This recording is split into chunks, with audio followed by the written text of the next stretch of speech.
Bienvenidos a The Deep Dive. Hoy nos adentramos en un caso que tiene a Colombia en suspenso.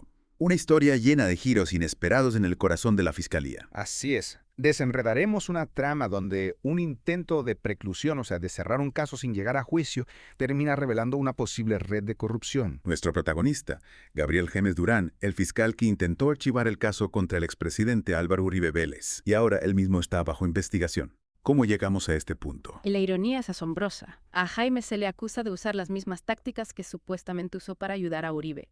Será un patrón dentro del sistema judicial colombiano. Pero antes de profundizar en las acusaciones, recordemos su papel en el caso Uribe. Jaime Durán fue el fiscal a cargo del caso contra Uribe, quien enfrentaba cargos de soborno y fraude procesal, y Jaime ha estado vinculado al uribismo, el movimiento político de Uribe, durante gran parte de su carrera. Entonces, desde el principio había dudas sobre su imparcialidad.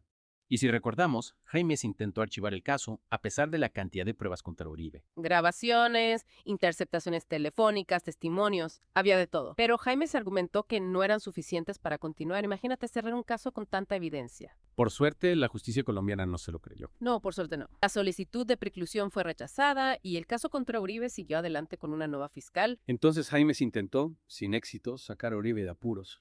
Pero ¿cómo es que ahora él está en problemas? ¿Qué desencadenó esta nueva investigación? Bueno, la Corte Suprema de Justicia ordenó investigar las acciones de Jaimes en un caso completamente distinto, el de Guomar Patricia Riveros Gaitán. ¿Quién es esta señora? ¿Cómo se relaciona con nuestro amigo el fiscal? En 2010, Jaimes trabajaba como procurador, vigilando la conducta de otros funcionarios. Emitió una declaración afirmando que Riveros Gaitán no tenía impedimentos legales para firmar contratos con el Estado. Básicamente, le dio un certificado de buena conducta. Entiendo. Un documento que le abría las puertas para hacer negocios con el Estado. ¿Dónde estaba el problema? El problema es que la declaración de Jaimes era falsa. Resulta que Riveros Gaitán tenía una condena previa por abuso de confianza, lo que la inhabilitaba para firmar contratos con el Estado. Jaimes le dio luz verde a pesar de que sabía o debía saber que no cumplía con los requisitos. Eso ya suena a corrupción.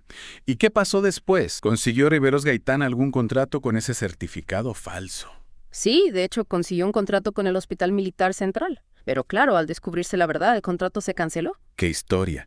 Si esto ya se sabía, ¿por qué no investigaron a Jaimes en ese momento? ¿Cómo pudo seguir trabajando como si nada? Esa es la gran pregunta. La periodista Cecilia Orozco reveló que, cuando Jaimes ya trabajaba como coordinador de fiscales bajo Francisco Arbosa, recibió un trato preferencial durante una investigación interna sobre su participación en la emisión del certificado falso. Sus propios colegas lo protegían. ¿Quién era el responsable? El fiscal a cargo de la investigación, Jorge Hernán Díaz Soto. Ahora es magistrado de la Corte Suprema de Justicia. El que supuestamente lo encubrió ahora está en la Corte Suprema. Esto es un escándalo enorme. ¿Cómo salió a la luz la verdad? Lo sorprendente es que la Corte Suprema, al revisar la apelación de Riveros Gaitán, descubrió las irregularidades de Jaimes y ordenó una nueva investigación. Parece que a veces la justicia tarda, pero llega. Exacto. Aquí es donde se pone interesante. Si analizamos las acciones de Jaimes, en ambos casos, vemos un patrón preocupante. Manipulación de procesos legales para favorecer a individuos con serios cargos en su contra. Primero en Uribe y ahora con Riveros Gaitán. Un patrón que sugiere algo más grave. Corrupción y favoritismo dentro de la fiscalía. Ya no es solo un fiscal corrupto, un sistema que podría estar podrido desde adentro. Exactamente. Y esto nos lleva a una pregunta fundamental. ¿Es un caso aislado o la punta del iceberg? ¿Hasta dónde llega esta supuesta red de corrupción en la fiscalía? De escalofríos pensarlo. La fiscalía, la encargada de investigar delitos, está corrompida. ¿En quién podemos confiar? Pero volviendo al caso, ¿qué pruebas hay contra Jaimes? ¿Qué lo incrimina en el caso de Riveros Gaitán? La prueba más contundente es el certificado falso que él mismo emitió, asegurando que Riveros Gaitán no tenía impedimentos para contratar con el Estado. Además, hay testimonios y documentos que evidencian su participación en el proceso de contratación con el Hospital Militar Central. No solo firmó un papel, movió sus fichas para que la contrataran. ¿Y qué dice Jaimes? ¿Ha dado alguna explicación sobre estas graves acusaciones? Hasta ahora, Jaimes ha guardado silencio. No ha hecho declaraciones públicas. Su defensa argumenta que actuó de buena fe y que no sabía de la condena previa de Riveros Gaitán. Difícil de creer con todas las irregularidades descubiertas. ¿Y qué podemos esperar ahora? ¿Cuáles son los posibles escenarios? La Fiscalía encuentra suficientes pruebas. Jaimes Durán podría ser imputado por delitos como prevaricato, por acción falsedad ideológica en documento público y tráfico de influencias. Podrían acusarlo de abusar de su poder como funcionario público, falsificar documentos y usar su influencia para beneficiar a alguien ilegalmente. Caray, son delitos graves con consecuencias serias. Podría enfrentar una pena de prisión. Si es declarado culpable, sí, podría pasar varios años en la cárcel.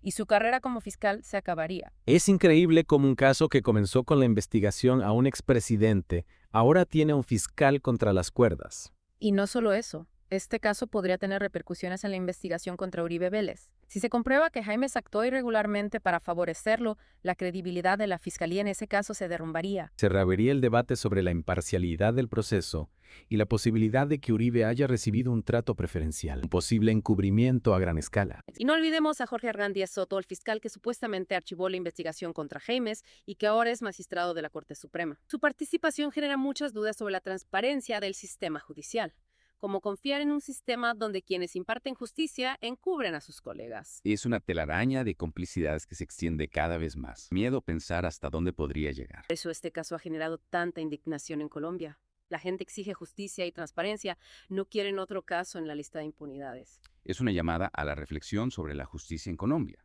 ¿Podemos confiar en un sistema donde fiscales y magistrados protegen a sus amigos y figuras poderosas? ¿O es una ilusión? Esa es la gran pregunta. Este caso es una oportunidad para que la justicia colombiana demuestre su independencia y compromiso con la verdad. Colombia se merece un sistema judicial justo e imparcial donde nadie esté por encima de la ley. Sin duda, la lucha contra la corrupción es larga y difícil, pero casos como este demuestran que podemos avanzar hacia una justicia más transparente. Y que la verdad, aunque se oculte tras el poder y el engaño, siempre sale a la luz. Pero me queda una pregunta. Si Jaimes Durán actuó irregularmente en el caso de Riveros Gaitán para proteger a alguien, ¿quién sería? ¿Quiénes se beneficiarían de que Riveros Gaitán obtuviera contratos con el Estado a pesar de su condena? Excelente pregunta. La respuesta podría estar en la naturaleza del contrato con el Hospital Militar Central. ¿Por qué precisamente un hospital militar? ¿Te refieres a querer un hospital militar? ¿Habrá intereses ocultos? ¿Alguien con conexiones militares beneficiándose del acuerdo? No podemos descartarlo. Hay que investigar el contrato a fondo, quiénes más estaban involucrados y qué servicios brindaba Riveros Gaitán al hospital. Si seguimos esa línea, podríamos destapar una red de corrupción aún mayor. Exacto. La clave está en seguir las pistas, conectar los puntos y no tener miedo de llegar al fondo. Ahí queda la tarea para los investigadores. Y para nosotros como ciudadanos, la responsabilidad de estar atentos, exigir respuestas y no permitir que este caso se olvide. Así es. La justicia se construye con la participación de la sociedad. Este caso nos demuestra que no podemos quedarnos de brazos cruzados ante las irregularidades. Debemos estar vigilantes y exigir que se llegue al fondo. Pero para cerrar este deep dive, me gustaría conectar este caso con el contexto actual de la justicia colombiana. ¿Qué implicaciones tiene para la lucha contra la corrupción? Las implicaciones son enormes. Este caso, de confirmarse las sospechas, evidenciaría una red de corrupción en los niveles más altos del sistema judicial. Y eso socava la confianza de la ciudadanía. Claro, si no se puede confiar en la justicia, ¿en quién se puede confiar? Es como si los cimientos de la sociedad se derrumbaran. Por eso es fundamental que este caso se investigue a fondo y se sancione a los responsables sin importar su posición. Necesitamos un mensaje claro de que la justicia funciona, de que nadie está por encima de la ley. Mensaje que nos devuelva la esperanza de un país más justo y transparente. Así es, y que la lucha contra la corrupción es tarea de todos, no solo de las autoridades. Absolutamente. Bueno, creo que hemos llegado al final de este deep dive. Este caso nos deja con más preguntas que respuestas, pero nos ha permitido entender mejor la compleja realidad de la justicia colombiana. Y nos recuerda la importancia de estar informados, de cuestionar, de no dar nada por sentado y de exigir transparencia a quienes tienen el poder. Totalmente.